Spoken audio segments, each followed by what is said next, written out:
Good morning, very warm welcome once again. I am MS Chande. और आज जो हम लोग लेक्चर बनाने वाले हैं वो आपका TGT एंड PGT। अगर आपने डाला होगा, बहुत सारे एग्जाम इस समय निकले हुए हैं। आपने GIC वाला भी डाला होगा, GIC इंटर कॉलेज के लिए PGT का, और अभी आपके UP PSC के बहुत सारे फॉर्म निकले हुए हैं केमिस्ट्री के लिए। तो हम लोग यहाँ पे केमिस्ट्री के लिए डिस्कस करने वाले हैं, चाहे आपने PGT डाला हो या TGT डाला हो या और कोई अदर कॉम्पिटिटिव एग्जाम डाला हो, जिसमें आपका केमिस्ट्री पूछा जाएगा, जिसमें आपका क्या पूछा जाएगा, केमिस्ट्री पूछा जाएगा।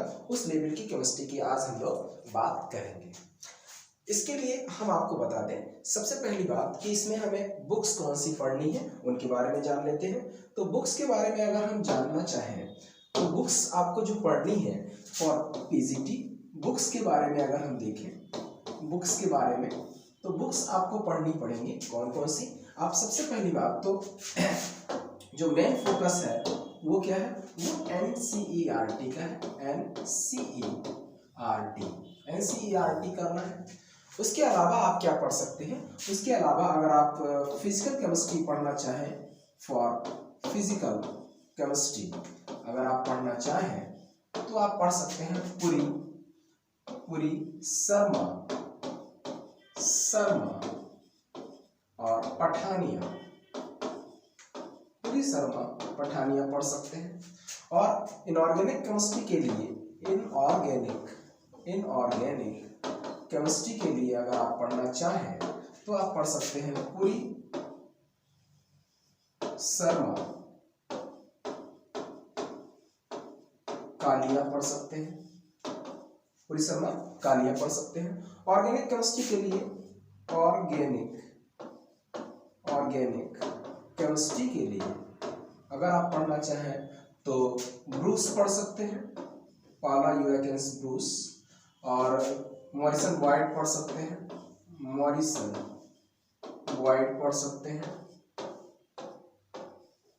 पढ़ सकते हैं, या जगदम्बा सिंह भी पढ़ सकते हैं, जगदम्बा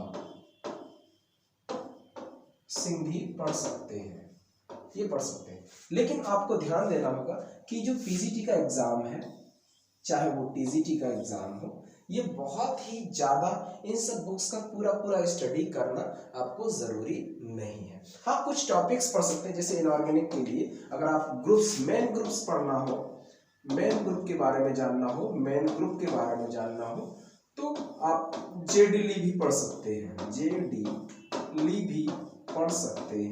JDLI बहुत ही अच्छी बुक है फॉर मेन ग्रुप्स पढ़ने के लिए, S ब्लॉक पढ़ने के लिए, P ब्लॉक पढ़ने के लिए, ठीक है, उसके लिए आप इसको पढ़ सकते हैं। लेकिन अब आप दिमाग में आ रहा होगा कि बहुत ही कम टाइम बचा हुआ है।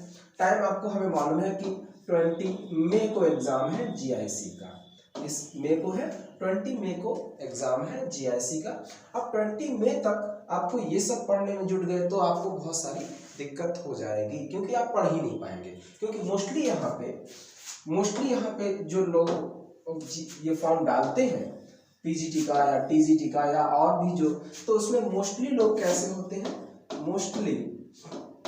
मोस्टली जो पीपल होते हैं वो कहीं ना कहीं टीचिंग कर रहे होते हैं, क्या टीचर होते हैं, और टीचर को बिल्कुल भी समय रहता नहीं है। तो उन लोगों के लिए हमें मालूम है कि ये बुक्स का पढ़ना उतना ज़्यादा टाइम भी नहीं उनके पास है, क्योंकि प्रैक्टिकल भी चल रहे हैं बच्चों के, कहीं ना कहीं इंगेज्ड हैं, कहीं स्कूल में पढ़ा रहे हैं, प्रैक्टिकल ले रहे हैं, कहीं आप कोचिंग पढ़ा रहे हैं, तो ये सब चीज़ों का आप इतना ज़्यादा अरेंजमेंट भी नहीं कर सकते। दूसरा एक जो सबसे महत्वपूर्ण चीज़ है वो ये है कि इन सब के लिए, चाहे ये PGT के लिए क्या करना होगा, प्रीवियस ईयर बुक का लगाना, प्रीवियस ईयर आपको लगाना ही पड़ेगा, प्रीवियस ईयर्स क्वेश्चन का प्रैक्टिस करना ही पड़ेगा। प्रीवियस ईयर क्वेश्चन की प्रैक्टिस आपको बहुत जरूरी है। प्रीवियस ईयर के लिए मैं आपको 2 बुक्स दिखा देता हूँ। प्रीवियस ईयर के लिए अगर आप देखें तो ये देखिए कुछ बुक्स आती हैं, आप इनको देख सकते हैं। ये आपका है TGT, PGT, LT, GIC के लिए ये बुक है। प्रीवियस ईयर इसमें बहुत ढेर सारे क्वेश्चन दिए गए हैं और इनके लिए क्वेश्चन प्रैक्टिस के लिए बहुत अच्छी बुक है। उसके बाद एक और है, अगर आप देखना चाहें तो एक पीजीटी के लिए बुक आती है। पीजीटी के लिए अगर आप देखें तो एक बुक ये भी है, पीजीटी के लिए है, और केमिस्ट्री पीजीटी व्याख्यात्मक हल प्रश्न है। इसमें इंग्लिश में हिंदी में दोनों में दिए गए, मोस्टली इंग्लिश में ही पेपर दिए गए हैं। तो ये 2 बुक्स का करना आपको बहुत जरूरी है। इन 2 बुक्स के अलावा आप और क्या कर सकते हैं वो मैं आपको बता देता हूँ। देखिए, इन 2 बुक्स करने के अलावा, क्योंकि ये प्रीवियस ईयर है, इनके जब ये क्वेश्चन आपसे होने लगेंगे तो आपको कुछ क्लियर होगा कि कितना हमें आया है और क्या पढ़ाया गया है, ये चीज ध्यान देने वाली बात है। तो इनको करने के बाद, इनको अगर आप लगातार करते रहते हैं, तो क्या हो जाएगा, तो आपको ये पता चलेगा कि हम किस लेवल का पढ़ रहे हैं और किस टाइप के क्वेश्चंस आते हैं। इनके अलावा अगर आपको क्वेश्चन कहीं से करने हो तो आप कर सकते हैं जेई मेंस के आए हुए क्वेश्चन, ध्यान रखिएगा। इनके अलावा अगर आप क्वेश्चन करना चाहें तो जेई मेंस के आए हुए क्वेश्चंस को आप कर सकते हैं, जेई मेंस के आए हुए क्वेश्चंस को कर सकते हैं। इसके अलावा अगर आपको करना चाहें तो नीट के आए हुए क्वेश्चंस कर सकते हैं, नीट के प्रीवियस ईयर कर सकते हैं,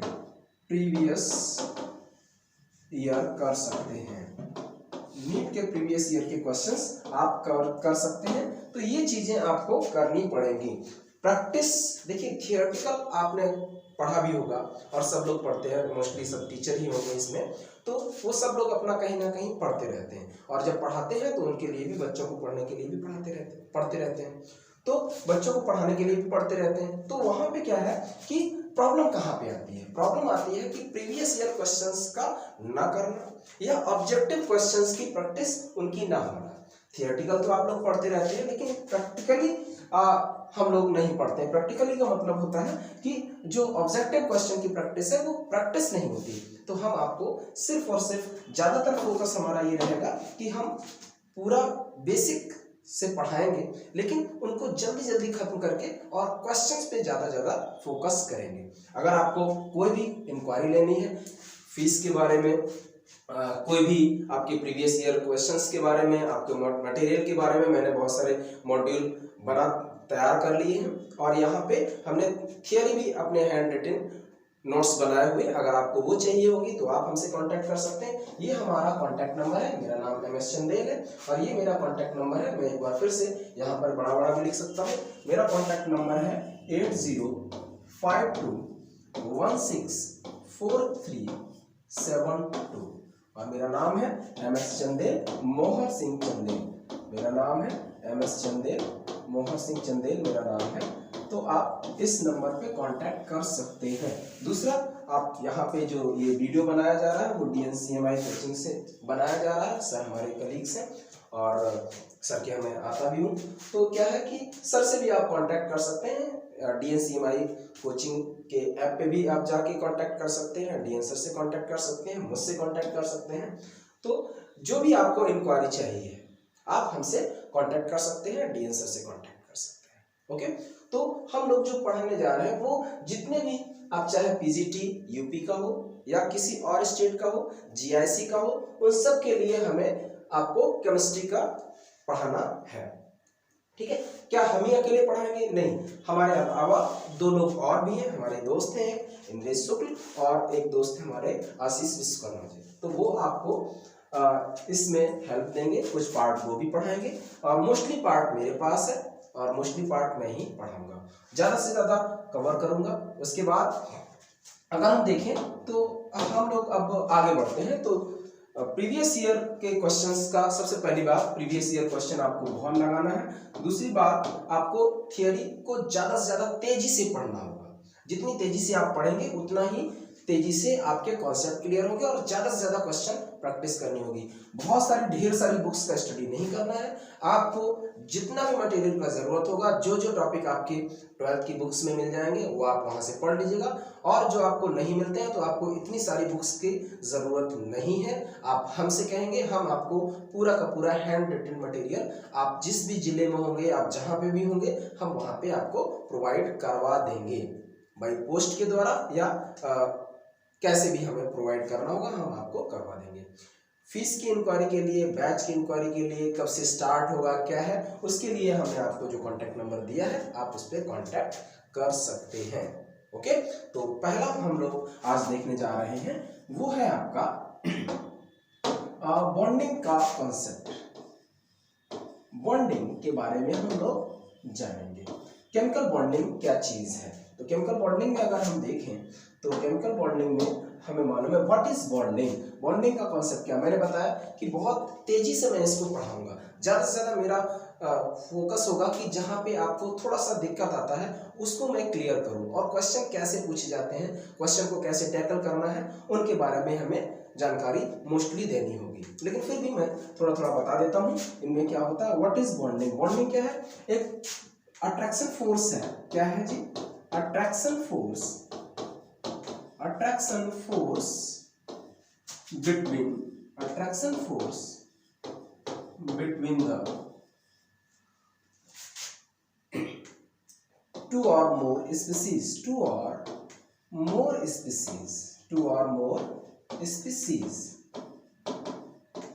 ठीक है, अब अट्रैक्शन फोर्स की अगर हम बात करें, क्या बात करें, अट्रैक्शन फोर्स की अगर हम बात करें, अट्रैक्शन फोर्स की बात करें तो अट्रैक्शन फोर्स तो बहुत सारी जगह पे है। जैसे अगर हम फर्स्ट अट्रैक्शन फोर्स की बात करें तो आपका ग्रेविटेशन फोर्स, ग्रेविटेशन फोर्स भी होता है। क्या होता है, ग्रेविटेशन फोर्स होता है। और अगर आप देखें तो और अदर भी फोर्सेस होते हैं। पहला तो होता है ग्रेविटेशन फोर्स, ठीक है। ग्रेविटेशन फोर्स क्या, ग्रेविटेशन फोर्स कुछ होते हैं न्यूक्लियर फोर्स, अगर आप देखें तो न्यूक्लियर फोर्स भी होते हैं। क्या इन फोर्सेस को, क्या इन फोर्सेस को हम बॉन्ड कहेंगे, तो चाहे वो ग्रेविटेशन फोर्स हो, ठीक है, इसको हम बॉन्ड नहीं कहेंगे, बॉन्ड नहीं कहेंगे, नहीं कहेंगे, ठीक है, याद रखिएगा।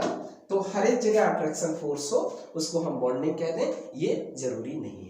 बाद बाकी बॉन्डिंग आपको पता है बहुत सारे टाइप की, अभी हम आगे डिस्कस करेंगे।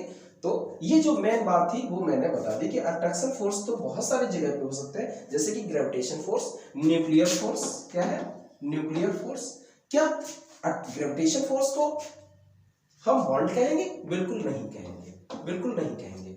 न्यूक्लियर फोर्स को क्या बॉन्ड कहेंगे, हाँ जी बिल्कुल, न्यूक्लियर फोर्स को हम बॉन्ड कहेंगे, बॉन्ड कहेंगे, ठीक है, बॉन्ड हम लोग कहेंगे, अच्छी बात है।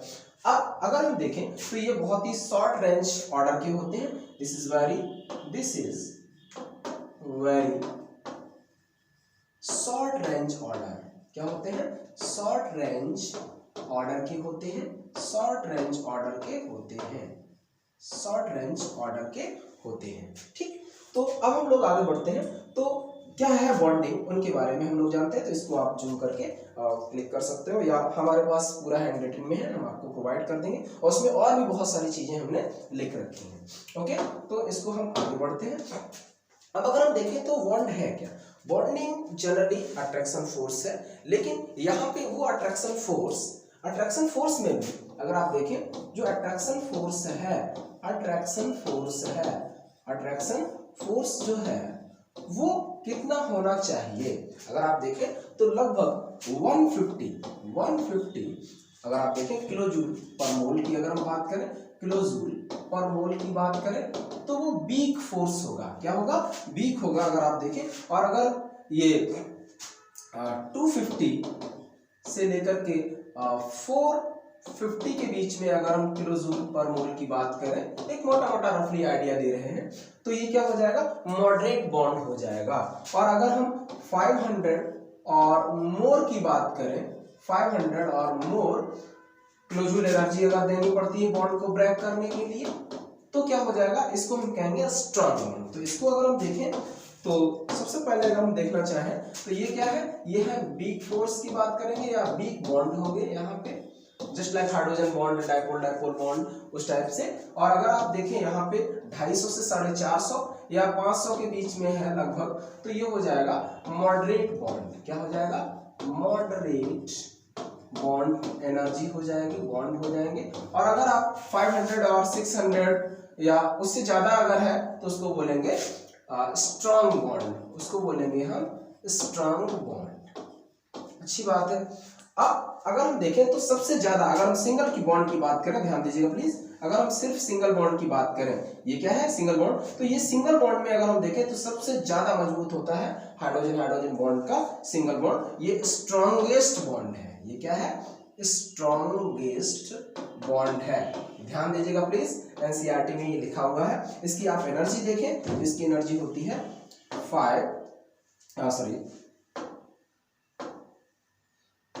435.8 किलोजूल पर मोल।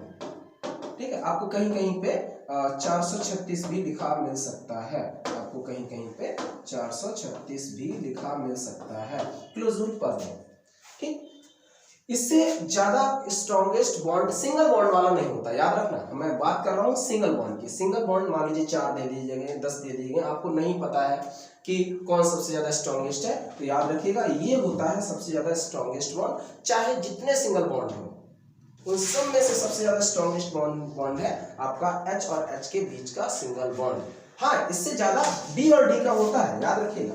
अगर हम बात करें D और D का बॉन्ड, तो ये सबसे ज्यादा होता है, इससे भी थोड़ा सा ज्यादा। लेकिन वो हाइड्रोजन की बात कर रहे हैं तो ये कह देते हैं यहाँ पे H का मतलब ये नहीं है कि वो DD नहीं हो सकता, लेकिन हाइड्रोजन हाइड्रोजन के बीच की बात करना चाहता है। ओके, तो ये हो जाएगा। अगर आप यहाँ पे बाइमोलिकुलर स्पीसीज या डाई एटॉमिक मॉलिक्यूल की बात करें, अगर हम डाई एटॉमिक मॉलिक्यूल की बात करें, डाई एटॉमिक मॉलिक्यूल की बात करें, तो सबसे ज्यादा स्ट्रॉन्गेस्ट बॉन्ड होता है आपका C ट्रिपल बॉन्ड O। क्या बात कर रहे हो? C triple bond O। इसकी जो बॉन्ड एनर्जी होती है वो होती है 1024 किलोजूल पर मोल। कितनी होती है जी?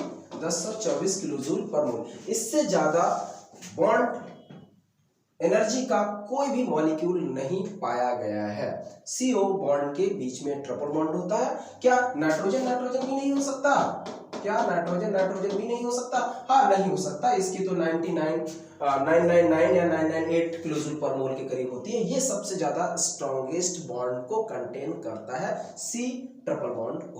तो ये भी आपको याद रखना पड़ेगा। इनका क्या कारण है, क्या है, वो हम लोग आगे डिस्कस करेंगे। ठीक है, लेकिन फिलहाल हमने कुछ आपको एक आइडिया दे दिया कि स्ट्रॉन्गेस्ट बॉन्ड कौन होते हैं, मॉडरेट बॉन्ड कौन होते हैं और वीक बॉन्ड कौन होते हैं। ठीक है, आगे देखते हैं हम लोग। ओके, ये सब क्वेश्चंस आपको जगह जगह पे देखने को मिल सकते हैं। ठीक, अब हम लोग देखते हैं कि बॉन्डिंग ये होती कैसे है या बॉन्डिंग का कॉन्सेप्ट क्या है। तो कॉन्सेप्ट ऑफ बॉन्डिंग की अगर हम बात करें, कॉन्सेप्ट ऑफ बॉन्डिंग की बात करें, कॉन्सेप्ट ऑफ बॉन्डिंग की बात करें, तो यहाँ पे आप समझ सकते हैं, कॉन्सेप्ट ऑफ बॉन्डिंग की बात करें तो यहाँ पे आप समझ सकते हैं कि कोई भी मान लीजिए एक एटम A है और एक एटम B है। ध्यान दीजिए प्लीज, एक एटम ये A है और एक एटम B है। इसका न्यूक्लियस ये है, इसका न्यूक्लियस ये है, और इसके आउटर मोस्ट सेल में अगर आप देखें तो यहाँ पे इलेक्ट्रॉन्स मूव कर रहे होंगे। क्या मूव कर रहे होंगे? इलेक्ट्रॉन्स मूव कर रहे होंगे, इलेक्ट्रॉन्स मूव कर रहे होंगे।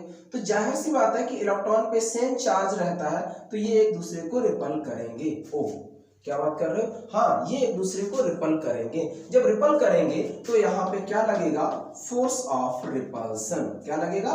फोर्स ऑफ रिपल्सन लगेगा, रिपल्सन लगेगा। तो फिर बॉन्ड तो बनेगा ही नहीं। हाँ, बिल्कुल बॉन्ड नहीं बनेगा अकॉर्डिंग टू दिस। तो इस चीज को समझाने के लिए एक थियरी आई है जिसका मतलब है, जिसका नाम है बैलेंस बॉन्ड थियरी। क्या नाम है इसका? Valence bond theory, valence bond theory. Valence bond theory को अगर हम समझें तो यहां से कुछ क्लियर हो सकता है। ये फर्स्ट एजम्पशंस है जिसको बॉन्डिंग के बारे में जिसने बताया है।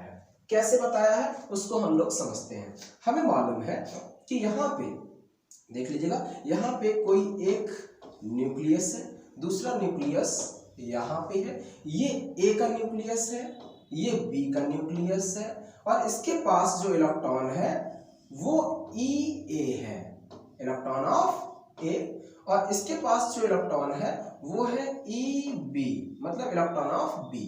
क्या होगा कि ये आपस में एक दूसरे को, इसका न्यूक्लियस इसके न्यूक्लियस को आपस में रिपल करेंगे। ध्यान दीजिएगा प्लीज, इसका न्यूक्लियस इसके न्यूक्लियस को आपस में रिपल्सन फोर्स लगाएंगे, यानी कि ये क्या करेंगे, रिपल्सन करेंगे। ठीक है, तो ये इसको हम कह सकते हैं FAB के बीच में, FAB जो न्यूक्लियाई है वो क्या लगाएंगे, वो लगाएंगे रिपल्सन। ठीक है, अच्छी बात है। फिर अगर हम इन दोनों के बीच में देखें, इलेक्ट्रॉन इलेक्ट्रॉन के बीच में, तो यहां पर भी FEA और EB के बीच में भी क्या लगेगा, रिपल्सन लगेगा। तो दो देखिए रिपल्सन लग रहे हैं। फिर इसके बाद में अगर हम आगे बढ़ते हैं, इसके बाद में आगे बढ़ते हैं तो जो EB है उसके इलेक्ट्रॉन को ये A अट्रैक्ट करेगा, ये A अट्रैक्ट करेगा। तो यहाँ पे जो फोर्स लगेगा वो लगेगा, जो A है वो EB के इलेक्ट्रॉन को अट्रैक्शन फोर्स करता है, अट्रैक्शन फोर्स करता है, अट्रैक्शन फोर्स करता है। चलिए, और जो B है वो EA के इलेक्ट्रॉन को अपनी तरफ अट्रैक्ट करता है, यानी कि जो FB है वो EA के इलेक्ट्रॉन को क्या करेगा, अट्रैक्ट करेगा, अट्रैक्ट करेगा। अच्छी बात है। तो यहाँ पे जो अट्रैक्शन फोर्स है, रिपल्सन फोर्स है, वो दोनों को मिला के प्रीडोमिनेंट फैक्टर क्या रहता है, अट्रैक्शन फोर्स। अगर बॉन्ड बन रहा है, देखिए दो चीजें हैं, अगर बॉन्ड बन रहा है तो कंडीशन यहाँ पे तीन बन सकती हैं। क्या बन सकती है, तीन कंडीशन बन सकती हैं। पहला है जो F अट्रैक्शन फोर्स है वो ज्यादा होना चाहिए F रिपल्सन फोर्स से। तो अट्रैक्शन फोर्स अगर प्रीडोमिनेंट होगा तो बॉन्ड का फॉर्मेशन हो जाएगा। तो यहाँ पे बॉन्ड फॉर्म हो जाएगा, बॉन्ड फॉर्म आपका हो जाएगा, बॉन्ड फॉर्म हो जाएगा। ठीक है, क्या हो जाएगा, बॉन्ड फॉर्म हो जाएगा। दूसरा FA अट्रैक्शन फोर्स बराबर हो जाए FB के, क्या हो जाए, FA अट्रैक्शन फोर्स बराबर हो जाए FB के। तो वहां पे जो डिस्टेंस मेंटेन करते हैं दोनों एटम, ध्यान दीजिएगा प्लीज, वहां पे जो डिस्टेंस मेंटेन करते हैं दोनों एटम, उनको हम बोलते हैं बॉन्ड लेंथ। क्या बोलते हैं, बॉन्ड लेंथ बोलते हैं। दिमाग में आ रहा होगा, ये तो समझ में ही नहीं आ रहा, अभी हम फिगर बनाएंगे तो वहां पे क्लियर हो जाएगा। इसके बाद अगर हम देखते हैं F, या हम यहाँ पे अट्रैक्शन, यहाँ रिपल्सन लिखते हैं, रिपल्सन। यहाँ पे क्या हो जाएगा, F attraction force, repulsive force यहाँ पे प्रीडोमिनेंट रहता है। तो यहाँ पे not bond form, not bond form, यहाँ पे बॉन्ड का फॉर्मेशन नहीं होगा। क्या इसका कोई एग्जांपल बता सकते हैं, यहाँ वैसे ही मान लें? नहीं, आपको हम इसके एग्जांपल बताएंगे।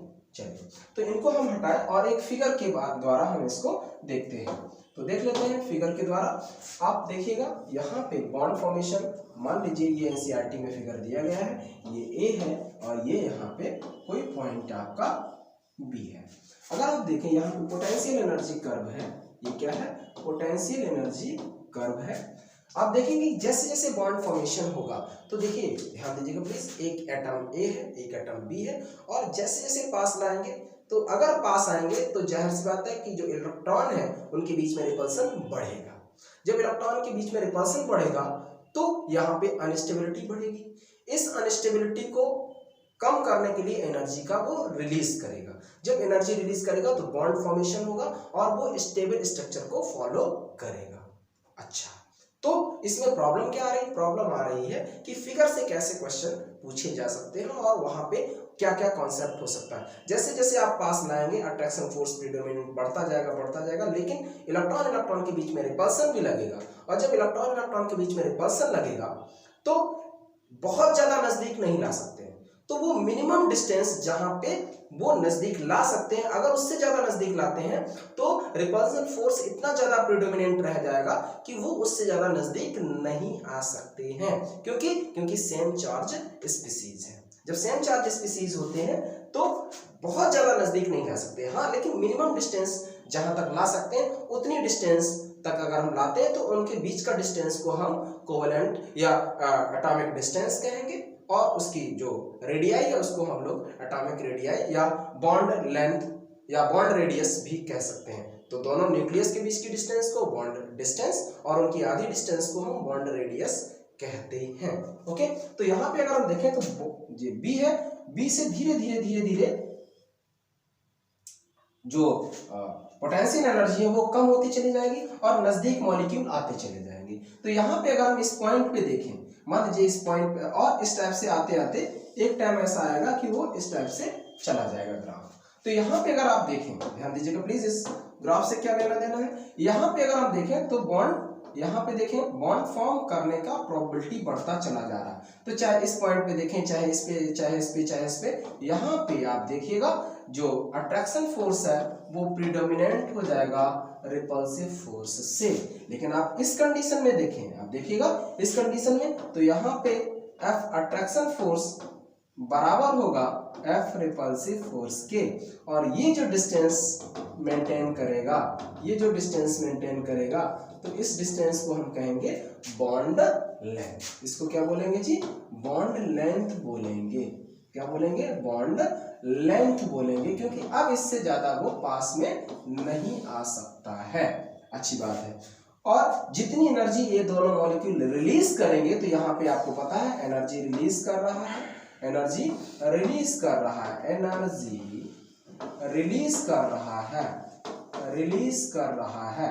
तो ये जो एनर्जी रिलीज कर रहा है, दैट अमाउंट, देख लीजिएगा, ये जो अमाउंट है दैट्स कॉल्ड बॉन्ड एंथैल्पी। ये क्या हो जाएगा? बॉन्ड एंथैल्पी हो जाएगा। बॉन्ड एंथैल्पी, बॉन्ड एंथैल्पी हो जाएगा। बॉन्ड एंथैल्पी या बॉन्ड एनर्जी भी इसको कह सकते हैं, इसको हम बॉन्ड एनर्जी भी कह सकते हैं।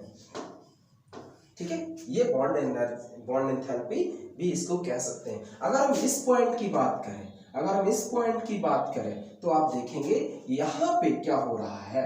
यहाँ पे आप देखिएगा पोटेंशियल एनर्जी काफी ज्यादा बढ़ रही है। जब पोटेंशियल एनर्जी बढ़ रही होती है तो यहाँ पे बॉन्ड टूटता है, एटम दूर दूर भाग जाते हैं। इसका मतलब इस पॉइंट पे हम कहें, अगर इस पॉइंट की बात करें, तो यहाँ पे F attraction force is less than F repulsive force. याद रखिएगा, F रिपल्सिव फोर्स यहाँ पे प्रीडोमिनेंट होंगे। तो तीन कंडीशन से, मान लीजिए फिगर उन्होंने 4 दे दिए, और वहां पे उन्होंने पूछ दिया कि इस कंडीशन पे बताइए अट्रैक्टिव फोर्स और रिपल्सिव फोर्स में क्या रिलेशन है। तो आप यहाँ पे बताएंगे कि F attractive force is predominant over F repulsive force. अगर आप नीचे पूछा जाए कि जहाँ पे सबसे नियरेस्ट डिस्टेंस हो सकती है एटम की, तो वो डिस्टेंस को हम बॉन्ड लेंथ या बॉन्ड डिस्टेंस कहते हैं। और यहाँ पर जब बॉन्ड बराबर आ जाते हैं तो वहां पे attractive force is equal to repulsive force.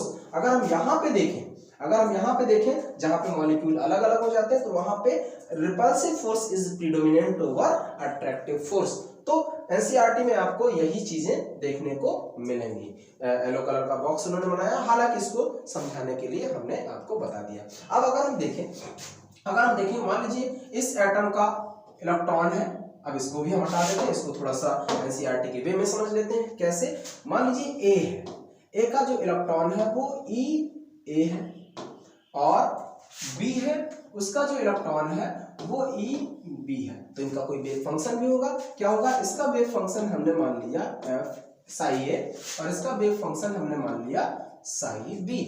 तो जाहिर सी बात बॉन्डिंग होगी और एंटी बॉन्डिंग भी हो सकती है। तो एक पॉसिबिलिटी है कि psi बॉन्डिंग की अगर हम बात करें तो क्या हो जाएगा? एडिटिव ओवरलैपिंग हो जाएगा या कंस्ट्रक्टिव ओवरलैपिंग हो जाएगी। तो psi A प्लस का psi B। अगर हम कहें कि इसका एंटी बॉन्डिंग की बात करें तो ये हो जाएगा psi A माइनस का psi B। अगर हम इनको मॉलिक्यूलर ऑर्बिटल की बात करें तो psi मॉलिक्यूलर ऑर्बिटल की अगर हम बात करें तो दो टाइप के मॉलिक्यूलर ऑर्बिटल बनते हैं, एक बॉन्डिंग, दूसरा एंटी बॉन्डिंग। तो इन दोनों को मिक्स कर दें तो ये हो जाएगा psi A plus minus psi B। कई जगह पे वो इसको psi और इसको psi एस्टेरिक ले लेते हैं और इसके बाद में वो दिखा देते हैं। तो याद रखिएगा यहाँ पे this is the additive overlapping, additive overlapping की बात करेंगे, हम ओवरलैपिंग की बात करेंगे, या हम इसको बोले, और ये क्या है, सबट्रैक्टिव, ये क्या है जी, सबट्रैक्टिव ओवरलैपिंग की बात करते हैं, ओवरलैपिंग की बात करते हैं, सबट्रैक्टिव ओवरलैपिंग की बात करते हैं। इसको हम लोग कंस्ट्रक्टिव, ध्यान दीजिएगा प्लीज, कंस्ट्रक्टिव ओवरलैपिंग भी कहते हैं, और इसको डिस्ट्रक्टिव ओवरलैपिंग भी कहते हैं, डिस्ट्रक्टिव ओवरलैपिंग भी इसको हम कहते हैं, ओवरलैपिंग भी हम इसको कहते हैं। चलिए, तो याद रखिएगा, जब बॉन्ड फॉर्मेशन होगा तो कहां पे होगा, फिगर अगर बना के दिया जाए तो आपको पॉइंट दे दिए जाएंगे, और पॉइंट पे आपको बताना पड़ेगा कि वो कहां पे फोर्स ऑफ अट्रैक्शन जो लग रहा है वो रिपल्सिव फोर्स से ज्यादा है, कहां पे दोनों बराबर है, और कहां पे रिपल्सिव फोर्स प्रीडोमिनेंट है। अच्छी बात है। हमने एक चीज बताई थी कि अगर अट्रैक्टिव फोर्स प्रीडोमिनेंट होंगे तो बॉन्ड बनेगा, अट्रैक्टिव फोर्स रिपल्सिव फोर्स के बराबर है तो बॉन्ड लेंथ बन जाएगा, और अगर रिपल्सिव फोर्स प्रीडोमिनेंट है अट्रैक्टिव फोर्स से तो बॉन्ड फॉर्मेशन नहीं होगा। कैसे हम समझ सकते हैं कि देखिए, ये जो कॉन्सेप्ट है जनरली बुक्स में नहीं मिलता है, repulsive force is greater than attractive force, जहां पे ये आपका आ जाएगा, जहां पे ये आ जाएगा वहां पे बॉन्ड फॉर्मेशन नहीं होगा। जैसे आपने देखा होगा, फॉर एग्जांपल के लिए हम जितने भी इनर्ट गैसेस हैं, हीलियम के केस में देख सकते हैं, helium, neon, argon, krypton, xenon, radon, इनके केस में हम लोग इस टाइप की बातें देख सकते हैं। यहाँ पे आप देखिएगा, ये सभी के सभी मोनो एटॉमिक मॉलिक्यूल का फॉर्मेशन करते हैं, कि मतलब ये अपने में अकेले ही बने रहते हैं। इनको हो सकता है कि हीलियम दे दिया जाए और पूछ दिया जाए कि 4 पॉइंट बना के कि F repulsive force is equal to attractive force, repulsive force is greater than attractive force is greater than repulsive force. तो ऐसे कंडीशन में आपको ये कंडीशन याद रखनी पड़ेगी,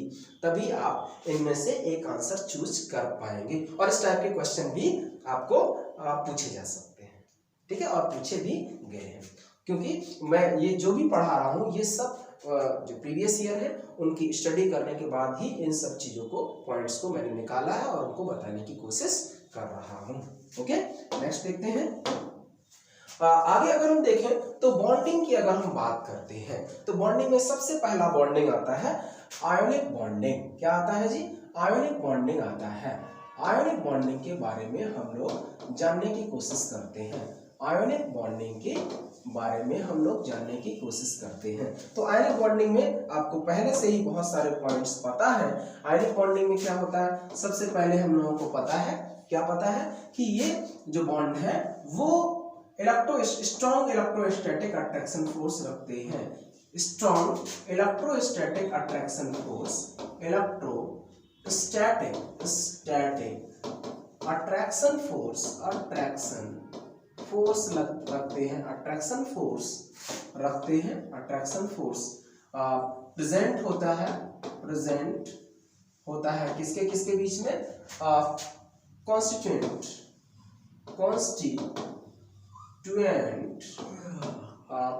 आयंस के बीच में, ठीक है, कॉन्स्टिट्यूएंट आयंस के बीच में स्ट्रॉन्ग इलेक्ट्रोस्टैटिक अट्रैक्शन फोर्स रहता है। स्ट्रॉन्ग इलेक्ट्रोस्टैटिक अट्रैक्शन फोर्स रहता है। क्या ये स्ट्रॉन्ग इलेक्ट्रोस्टैटिक अट्रैक्शन फोर्स जहां पे है, क्या वहां पे आयनिक बॉन्ड होगा हर जगह? हाँ, क्या इसका कोई एक्सेप्शन भी है? बिल्कुल है, क्योंकि हमने उसको पढ़ा है, समझा है, तो मैं थोड़ा सा बताने की कोशिश करता हूँ। हालांकि आप लोगों को अगर यही पता है तो उसका थोड़ा सा और क्लियर कर लीजिएगा। हर जगह स्ट्रॉन्ग इलेक्ट्रोस्टैटिक अट्रैक्शन फोर्स है तो वो आयनिक बॉन्ड नहीं होगा। कहाँ पे नहीं होगा वो हम आपको बता देते हैं, या ये कहाँ पे नहीं होगा वो हम बता देते हैं। कहाँ पर नहीं होगा वो हम बता देते हैं। कहाँ पे नहीं होगा? हमें मालूम है कि न्यूक्लियस होता है और उसके चारों तरफ इलेक्ट्रॉन्स बहुत सारे होते हैं। न्यूक्लियस होता है और वहां पे बहुत सारे इलेक्ट्रॉन्स होते हैं। और इनके बीच में अगर आप देखें इनके बीच में आप देखें तो यहाँ पर भी स्ट्रॉन्ग इलेक्ट्रोस्टैटिक अट्रैक्शन फोर्स लगता है। Strong electrostatic attraction force, electrostatic attraction लगता है, अट्रैक्शन लगता है। क्या इनको हम आयनिक बॉन्ड कहेंगे? नहीं, इनको आयनिक बॉन्ड नहीं कहेंगे, इनको हम सिर्फ फोर्स ऑफ अट्रैक्शन ही कहेंगे। कूलॉम्स लॉ के अकॉर्डिंगली हम लोग कैलकुलेट कर सकते हैं, तो इनको हम नहीं कहेंगे। ठीक है, तो याद रखना इनको हम नहीं कहेंगे। ओके, तो आगे देखते हैं इसमें। तो कॉन्स्टिट्यूएंट आयंस की बात, हमने जो यहाँ पे वर्ड लिखा है उसको ध्यान दीजिएगा कि यहाँ पे कॉन्स्टिट्यूएंट आयंस नहीं है। आयंस का मतलब है कि पॉजिटिव चार्ज स्पीसीज और नेगेटिव चार्ज स्पीसीज। तो कॉन्स्टिट्यूएंट आयंस के बीच में अगर स्ट्रॉन्ग इलेक्ट्रोस्टैटिक अट्रैक्शन फोर्स है, that is the part of ionic bond. लेकिन यहाँ पे इलेक्ट्रॉन और न्यूक्लियस के बीच में है स्ट्रॉन्ग इलेक्ट्रोस्टैटिक अट्रैक्शन फोर्स, तो इसको हम आयनिक बॉन्ड नहीं कहेंगे। दूसरी बात जो महत्वपूर्ण है, हमने आपको बताया कि हम आपको वो चीज बताएंगे जहां से क्वेश्चंस में मिस्टेक हो जाती है। बाद बाकी आप लोग सब लोग पढ़े हुए हैं, पढ़ते भी रहते हैं, तो मेरा कोशिश यही रहेगा, अगर मैं उसमें सफल होता हूं तो अच्छी बात है, और मेरा प्रयास है कि क्वेश्चन कहाँ पे गलत हो सकता है या कहाँ पे थोड़ा सा मिसमैच आपकी थियरी हो सकती है। ओके, तो देख लेते हैं आगे। तो सेकंड पॉइंट क्या कह रहा है? सेकंड पॉइंट कहता है कि जो आयनिक कंपाउंड्स हैं, आयनिक कंपाउंड्स जो है, आयनिक कंपाउंड्स जो है वो क्या होते हैं? वो आपके लस्टीरियस होते हैं, लस्टीरियस होते हैं। क्या होते हैं? लस्टीरियस होते हैं। क्या कोवलेंट वाले लस्टीरियस नहीं होते हैं? हाँ, कुछ होते हैं, जनरली लस्टीरियसनेस नहीं होती है, चमक नहीं होती है। थर्ड पॉइंट अगर हम देखें, अभी इनके भी बारे में बताएंगे। थर्ड पॉइंट अगर हम देखें, इनके मेल्टिंग पॉइंट, इनके melting point and boiling point, इनके melting point and boiling point so high, क्या होते हैं? So high. मेल्टिंग पॉइंट और बॉइलिंग पॉइंट क्या होंगे? सो हाई होते हैं। अब दिमाग में आता है कि इनके मेल्टिंग पॉइंट और बॉइलिंग पॉइंट ज्यादा होते हैं, तुरंत हम लोगों को बताया जाता है, क्या बताया जाता है? हम लोगों को बताया जाता है कि इनके बीच में स्ट्रॉन्ग अट्रैक्शन फोर्स होता है, अट्रैक्शन फोर्स होता है, इसकी वजह से इनके मेल्टिंग पॉइंट और बॉइलिंग पॉइंट ज्यादा होते हैं।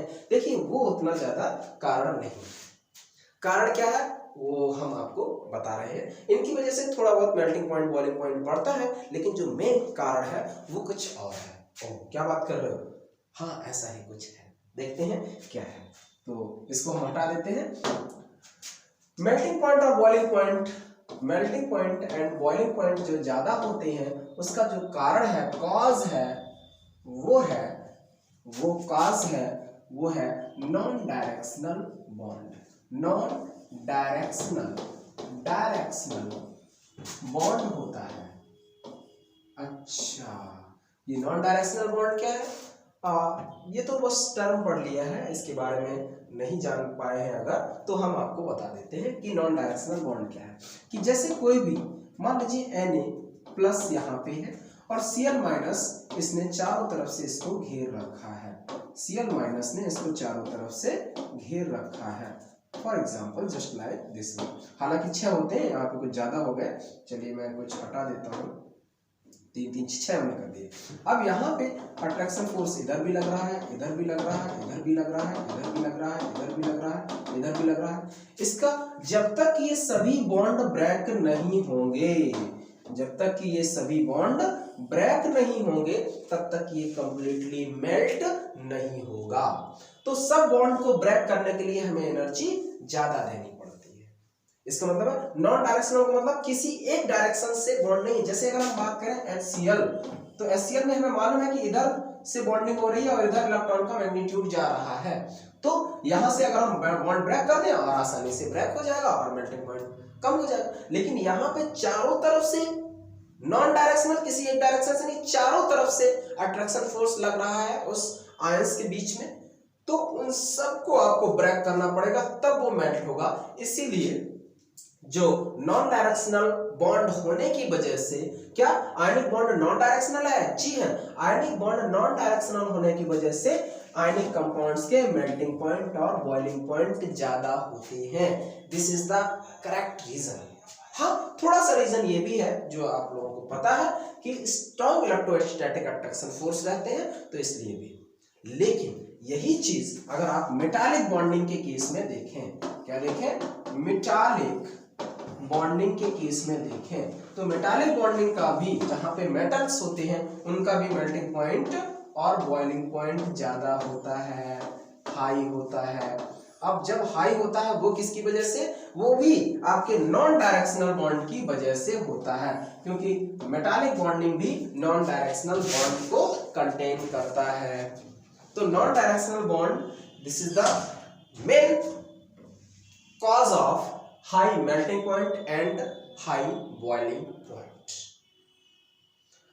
हाँ ठीक है, तो हमने सीख लिया है, कोई बात नहीं, सीख लीजिए, अच्छी बात है। तो इसको हम हटा देते हैं। तो आज से आप याद रखिएगा कि जो नॉन डायरेक्शनल बॉन्ड्स होते हैं उनकी वजह से मेल्टिंग पॉइंट और बॉइलिंग पॉइंट, चाहे वो मेटालिक सॉलिड की बात करें चाहे वो आयनिक सॉलिड की बात करें, ज्यादा होता है।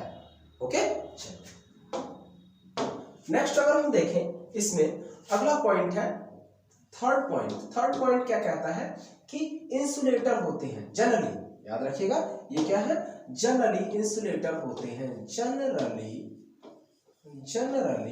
इंसुलेटर होते हैं। क्या होते हैं जी? इंसुलेटर होते हैं। इंसुलेटर होते हैं। इंसुलेटर कब होते हैं? जब वो सॉलिड होते हैं। जब वो सॉलिड होते हैं। अब इलेक्ट्रिसिटी का कंडक्टर हो जाते हैं। कब कंडक्टर हो जाते हैं? कंडक्टर कब हो जाते हैं? दो पॉइंट, जब वो फ्री आयंस बना लेते हैं।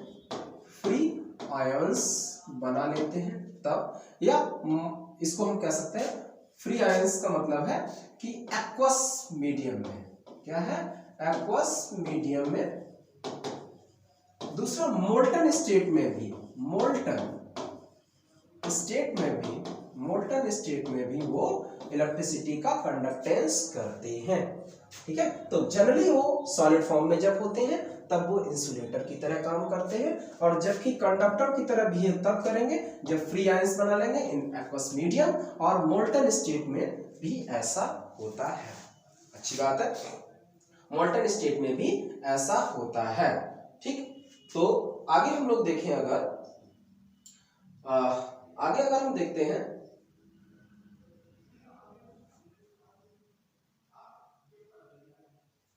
आगे अगर हम देखें तो इनके कुछ एग्जाम्पल भी देख लेते हैं। अब इनमें इनके कुछ पॉइंट भी हैं, जैसे कि चौथा पॉइंट कहता है कि यहाँ पे इलेक्ट्रॉनिक ट्रांजिशन होता है, इलेक्ट्रॉनिक माइग्रेशन होता है।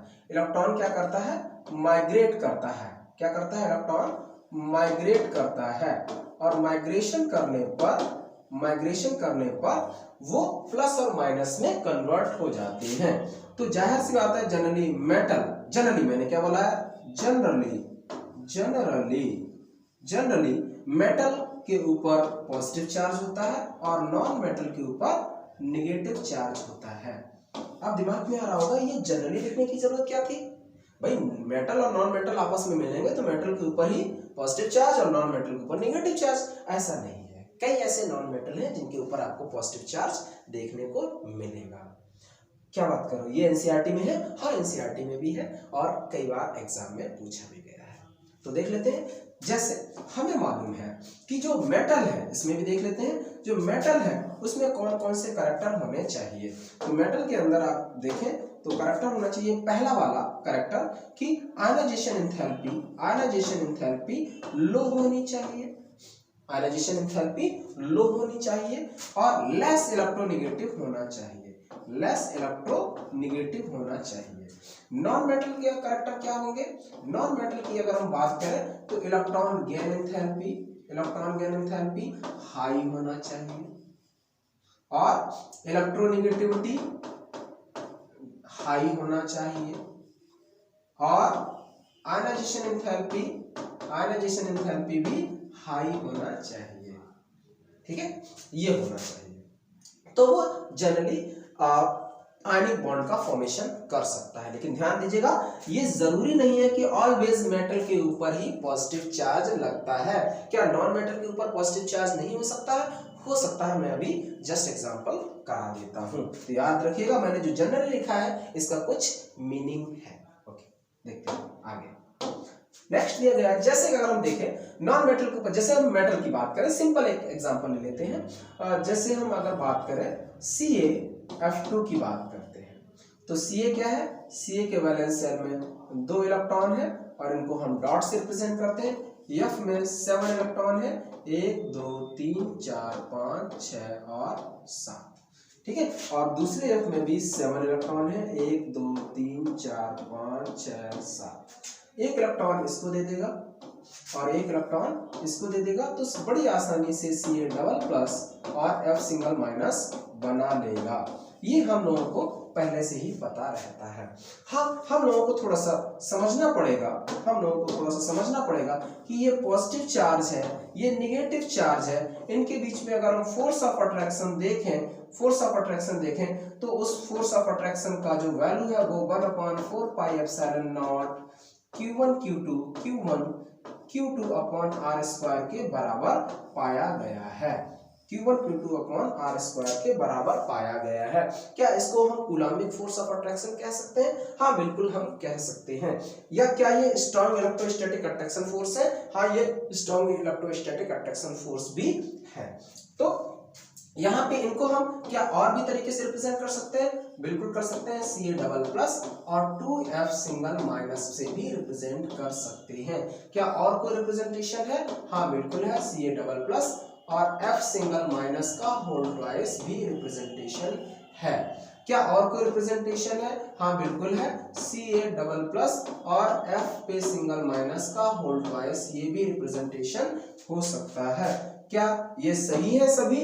नहीं, सही तो नहीं है, ये वाला है गलत, ठीक है। तो ये आपका रिप्रेजेंटेशन हो सकता है, ये आपका रिप्रेजेंटेशन हो सकता है और ये आपका रिप्रेजेंटेशन हो सकता है। ओके, तो ये है आपके रिप्रेजेंटेशन। आगे अगर हम देखें तो हमने यहाँ पे एक बात बताई थी कि क्या नॉन मेटल पे भी प्लस चार्ज लगा सकता है। देख लीजिएगा, सिंपल अगर आप देखें अमोनियम आयन, क्या देखें? अमोनियम आयन, तो आप देखिएगा N के ऊपर प्लस लगा रहता है। क्या बात कर रहे हो? N पे तो हमने नहीं देखा। जनरली तो हमने अमोनियम आयन को ऐसे लिखा हुआ देखा है। कैसे लिखा हुआ देखा? ऐसे, H के ऊपर प्लस लगा हुआ देखा। भाई साहब, वो आपकी गलती हो सकती है और उसको मैं ज्यादा आगे नहीं बढ़ाऊंगा।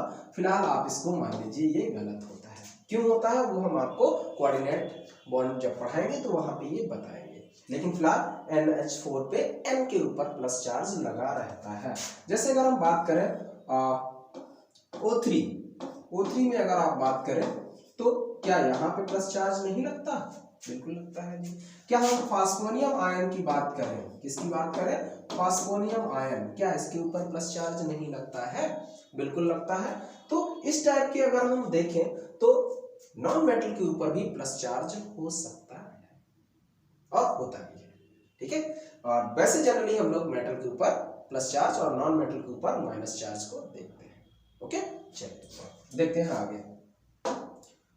हाँ, बात कर रहे थे इनके कुछ एग्जांपल्स की। जैसे अगर हम बात करें CaO की बात करें तो यहाँ पे Ca के पास 2 इलेक्ट्रॉन रहते हैं, एटॉमिक नंबर 20 2 8 8 2, और ऑक्सीजन के पास देखें तो 6 इलेक्ट्रॉन होते हैं।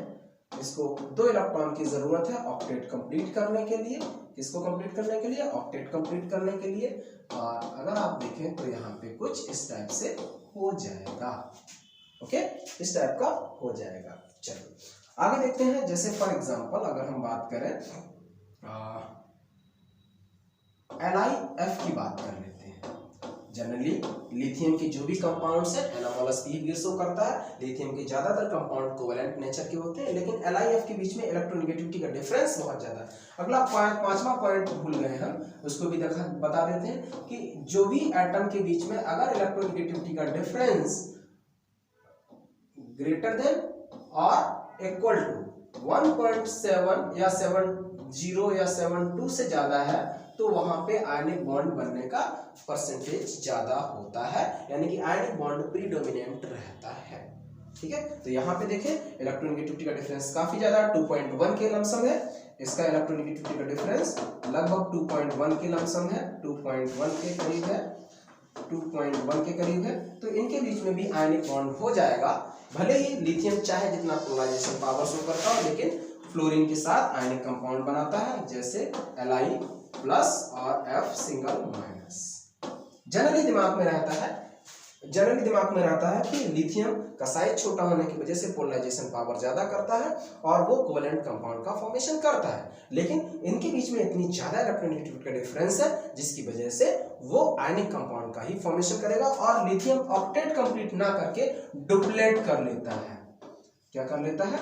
डुप्लेट कर लेता है। ठीक है, तो आज हमने थोड़ा सा आयनिक बॉन्डिंग का कॉन्सेप्ट समझा है। अब नेक्स्ट जो लेक्चर है बहुत जल्द आने वाला है, आई थिंक हो सकता है परसों तक आ जाए, और तब तक के लिए आप लोगों को जहां जितना हो सके इस लेक्चर को आप देख करके शेयर करिएगा और कोशिश करिएगा कि ज़्यादा से ज़्यादा लोगों के पास पहुंचे, क्योंकि पीजीटी और टीजीटी के लिए आपके आसपास के शहरों में कोई पढ़ाता भी नहीं है केमिस्ट्री, तो हम लोगों ने स्टार्ट किया है, एक दूसरे का सहयोग कर सकते हैं। और हमारा कॉन्टैक्ट नंबर हमने दिया ही गया है इसमें, तो आप कॉन्टैक्ट नंबर से बात कर सकते हैं और ज़्यादा से ज़्यादा इंक्वायरी ले सकते हैं और ज़्यादा से ज़्यादा आप इसका लाभ उठा सकते हैं। तब तक के लिए नमस्कार और thank you for cooperation. Bye.